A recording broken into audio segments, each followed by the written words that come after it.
I have been following Sister Shivani for over 12 years now, and in this video, based on her teachings, I have tried to consolidate 5 key mistakes that may be affecting our happiness and what we can do about it. So, let's get started.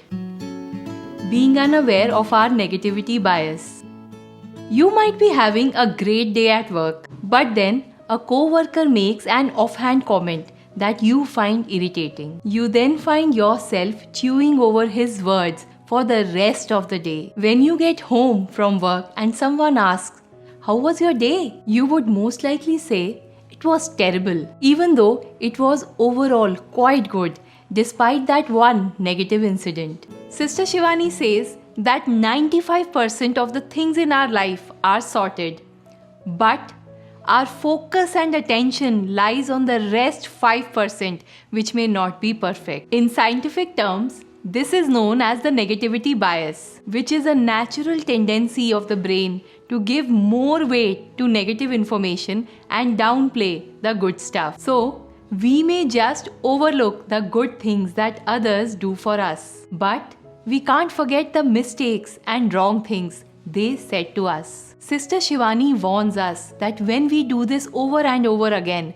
it reduces our soul power, and over time, the 5% things that were not okay may go up to 10 or 15%. She suggested that we need to build a sanskar of gratitude to tackle this. Thanks to the advances in neuroscience and positive psychology, we now have the scientific evidence to show that practicing gratitude can be the antidote to this negative spiral we might get stuck into. Ram Dass, former Harvard psychologist and a well-known spiritual teacher, puts it in an interesting way. He said that if you have a photograph of the sky that is zoomed in on a small grey cloud, then that's all that you can see. Everything looks dark and colorless. But if you zoom out and see the sky from a larger perspective, you begin to see that the cloud is surrounded by the blue sky. That's the kind of shift in perspective you can get by practicing gratitude.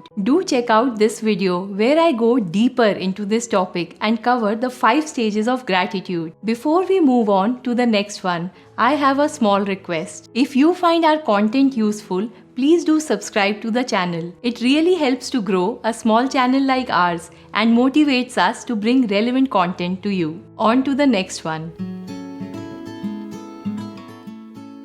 Sister Shivani suggested a powerful lesson that has stayed with me for several years. She says that just like we wash our hands and feet, and some of us even take a bath before we sleep, we should also wash or clean our minds before sleep. The reason is that when we say something to ourselves just before sleep, it goes right into our subconscious. It goes deep into our minds. The thoughts just before we sleep and the thoughts immediately after we wake up are very, very powerful. And if we feel stressed, jealous, or hurt while in bed, getting to sleep, it stays with us and it gets deep into our heads. So it's important to wash it off, just like we cleanse our hands and body. Sister Shivani suggests that we either talk to ourselves or better journal a few minutes before we go to sleep. And when we journal, we should keep God in our minds, as if writing a letter to Him. It's a conversation between us and God. We are sharing our thoughts and concerns with Him directly. There is no one else in this moment. We are not even to think of anyone else. To understand this better, I have covered few real life situations and examples in another video. I have also put the link in the description below.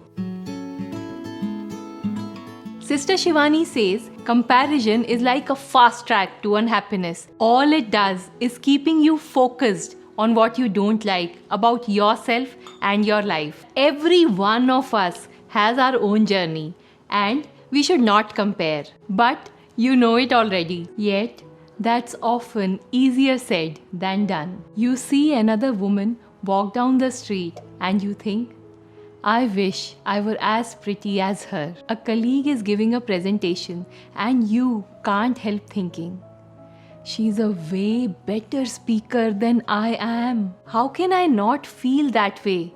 This world is competitive and I have to get ahead. Yes, of course, I do not want to be left behind. But then, what Sister Shivani said, is it just a theoretical concept with no application in our daily lives? I dug deeper into the teachings of Sister Shivani in search of answers to these questions. I could identify a few angles from which we could look at this problem. All of them are great, but each one of us may relate to one more than the other. Angle 1. Our capacity. Sister Shivani says that each one of us has our own capabilities and capacity, and we should try to do the best that we can do. Note that it doesn't mean that we do not try or work hard, but the point is to push harder to do better than we did earlier. The idea is to do better based on our abilities and not to be better than someone else. Angle 2. Distraction. A few years back, I was working on a tech project. The deadlines were tight and I worked tirelessly. And there was this person in office who wasn't adept at his work, but very good at politics. And you can guess what happened next. He got more credit for the project than he deserved and was promoted. From that time onwards, whenever I saw him, be it in office corridors or in a meeting, a sort of rage boiled inside me. Was I angry or just jealous? Whatever it was, it affected my ongoing performance. It affected my morale. I was not able to concentrate well. Was that comparison helping me in any way? All our lives we have lived with the concept that this world is about competition. How will we succeed if we do not compete? But the point is that when we compare, we get anxious, we get distracted, and perform worse. Only if we could focus on ourselves, we will go much further and do better. Angle 3. Never-ending race. Sister Shivani rightly said, wanting to be better than others is a never-ending race. If you beat one, you will find more people ahead of you to beat now. If comparing is how we decide our worth, we will continuously be losing. There is no doubt about it. And the bigger issue is that when we keep doing this competition and negative comparison becomes our sanskar. Too much comparison leads to unhappiness and low self-esteem. There is another angle that Sister talks about. I have covered it in a separate video which is more detailed with practical tips and examples. I will put the link in the description below. She said that in this society that we live in, we have come to believe that stress and tension are natural. It's part of life. So, that has become our belief, our identity, that we are stressed and that is normal. That's why things like meditation workshops and spirituality often feel separate from my everyday life. I can attend a retreat, a workshop, or a spiritual program, and while I'm there, I totally agree with what they are saying. But when I return back to my regular life and slip back into my old habits and think, those ideas don't really apply here. It was easy for them to say, but they are not dealing with what I am. Right? Then she comes to the concept of identity that we just discussed. She says that we keep saying, I want peace. I don't want to be stressed. I want happiness. When we say this, it's like peace and happiness are somewhere outside of us and we want to get them. It has to be inside. It has to be our identity. That is why all her affirmations mention, I am a peaceful soul. I am a powerful soul. This is me. This is my identity. And she adds that these affirmations have to be strengthened. It's not a mantra that we just keep repeating mindlessly.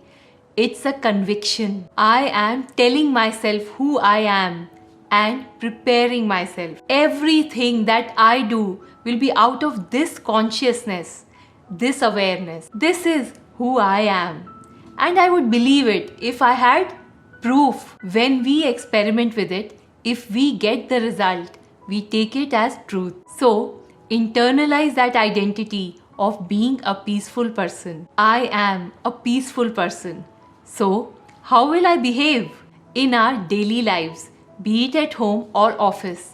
Try to bring that in action. And whenever you are successful in managing things calmly, be it about something that your kid did or someone at work, it will add a solid proof to your identity of being a peaceful and powerful soul. Peaceful as you managed it with composure. Powerful as you had the willpower to manage your emotions. When we add instances of managing things calmly, instances of being at ease while going about our daily lives, we will slowly but surely strengthen our belief in our identity of being a peaceful person. I have explained this in more detail in this video.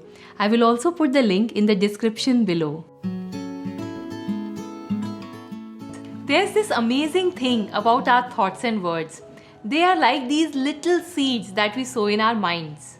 And yes, as we nurture them, they grow over time. So, how do we nurture our thoughts? When we keep repeating them in our heads or say them out loud, we nurture them.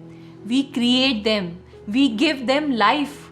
As Sister Shivani says, when we change our thoughts, we change our world. But if we think negatively, if we criticize ourselves, if we doubt ourselves, then that is what we sow, and that is what we nurture, and that is what grows over time.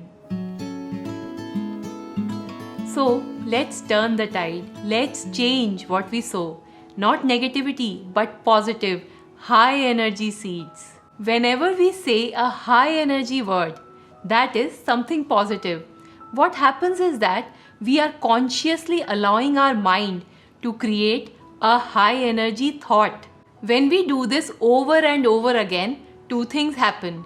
First, we start believing what we say. Secondly, we start radiating that vibration to ourselves and out into the world. And that is when the magic begins. Yes, that is when we manifest our thoughts into reality. And this is when we see those seeds of positive thoughts grow into blooming plants and trees. This is an incredible power in our hands, and we can use it to find solutions to our problems. We can use it to fulfill our dreams. We can use it to fill our hearts with peace and happiness. So, you may ask, what are these positive, high energy seeds? What thoughts should I sow in my mind? I would suggest that you check out this video where I cover these points in further detail and also share the affirmations we can use to get started. I also give examples on how you can create your own affirmations for something specific in your life. As we wrap up, I wanted to mention that I have only been able to touch on these topics briefly. My main aim in this video was to highlight the key mistakes that we make. I would encourage you to check out the detailed videos linked in the description below for a deeper dive into each topic. You may start with this one on 5 levels of gratitude for a happier life. If you found my content useful, please don't forget to like and subscribe. It would mean a lot. It really helps the channel grow and reach more people. And hit the bell icon to be notified every time we release a new video.